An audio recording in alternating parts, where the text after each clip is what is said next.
And gentleman, শেয়ারের দাম average করা একটি বিনিয়োগ পদ্ধতি যা যুগ যুগ ধরে চলে আসছে। কবে থেকে বা কে এই পদ্ধতি আবিষ্কার করেছে তা জানা যায়নি। ধরুন আপনি একটি কোম্পানির একটি শেয়ার কিছুদিন আগে 100 টাকা দিয়ে কিনলেন, এখন দাম কমে হলো 90 টাকা। এখন যদি আরও একটি শেয়ার কিনেন, এই দুইটি শেয়ারের মোট দাম হবে 190 টাকা, যার গড় মূল্য 95 টাকা। এই পদ্ধতিকে অ্যাভারেজ ডাউন বলা হয়।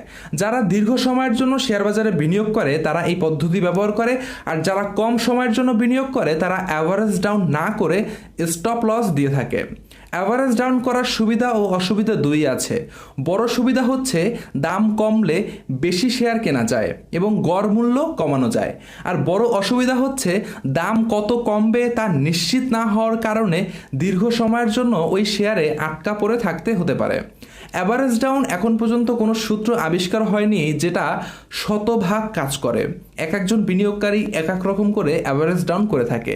কেউ অল্প দাম কমলে অ্যাভারেজ করে, আবার কেউ বেশি দাম কমার পরে তারপরে অ্যাভারেজ করে। যেই বিনিয়োগকারী শেয়ার বাজারে সফল হতে চায় সে মূলত একটি পরিকল্পনা নিয়ে শেয়ার বাজারে আসে। যেমন কত টাকায় সে শেয়ারটি কিনবে, কত টাকায় পেলে সে শেয়ারটি সেল করবে, তার একটি পরিকল্পনা থাকে। ঠিক তেমনি অ্যাভারেজ ডাউন করার জন্য একটি পরিকল্পনা হাতে রাখে। ধরুন 100 টাকা দিয়ে একটি শেয়ার কিনলেন, এখন দাম কমে হলো 98 টাকা, প্রতিটি শেয়ারে 2 টাকা লস হলো। এই দামে অ্যাভারেজ ডাউন করে ভালো ফলাফল আশা করা যায় না।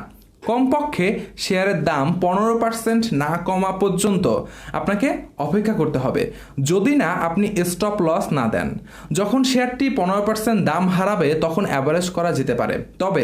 তবে অ্যাভারেজ করার আগে দেখতে হবে আপনি একটি ফান্ডামেন্টাল শেয়ারে বিনিয়োগ করেছেন না একটি নন ফান্ডামেন্টাল শেয়ারে বিনিয়োগ করেছেন।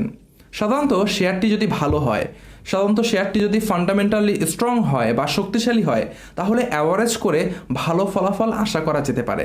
আর নন ফান্ডামেন্টাল যদি হয় তাহলে কমপক্ষে 20% কমার আগে অ্যাভারেজ করা ঠিক হবে না। যদি আপনার পরিকল্পনা থাকে যে দাম কমলে অ্যাভারেজ করবেন, তাহলে কখনোই আপনার সব টাকা দিয়ে একবারে শেয়ার কেনা যাবে না। আমার দৃষ্টিকোণ থেকে একটা শেয়ারকে কমপক্ষে 3 বার কেনার মতন টাকা আমাকে ব্যাকআপ রাখতে হবে। এতে আমি ঝুঁকি বা রিস্ক অনেকটাই কমিয়ে আনতে পারবো। শেয়ার বাজারের ক্ষেত্রে বিশেষ করে অ্যাভারেজ ভালো কাজ করে এবং ক্ষেত্রবিশেষ স্টপ লস ভালো কাজ করে। শেয়ার বাজারে যারা অনেক বেশি অভিজ্ঞ এবং যারা শেয়ার বাজার নিয়ে অনেক গবেষণা করে তারাই স্টপ লস বেশি দিয়ে থাকে।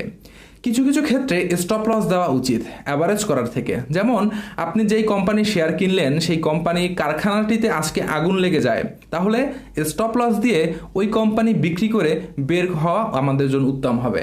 আর যদি কোম্পানি পারফরমেন্স সব স্বাভাবিক আছে, সব কিছু ঠিকঠাক মতন চলছে, তারপরও দাম কমছে, এই অবস্থায় কমপক্ষে 15% কমার পরে অ্যাভারেজ করা উত্তম। আপনি যতক্ষণ না পর্যন্ত একটা শেয়ার সেল না করছেন বা বিক্রি না করছেন ততক্ষণ পর্যন্ত আপনার লাভ কিংবা লস উভয়ই হচ্ছে না। তাই সামান্য দাম কমলে বিচলিত না হয়ে পরিকল্পনা মাফিক কাজ করতে হবে। আমাদের মনে রাখতে হবে শেয়ার বাজার ভাগ্য পরীক্ষার জায়গা না, এটা টাকার সাথে মেধা, দক্ষতা এবং সময় বিনিয়োগ করার জায়গা।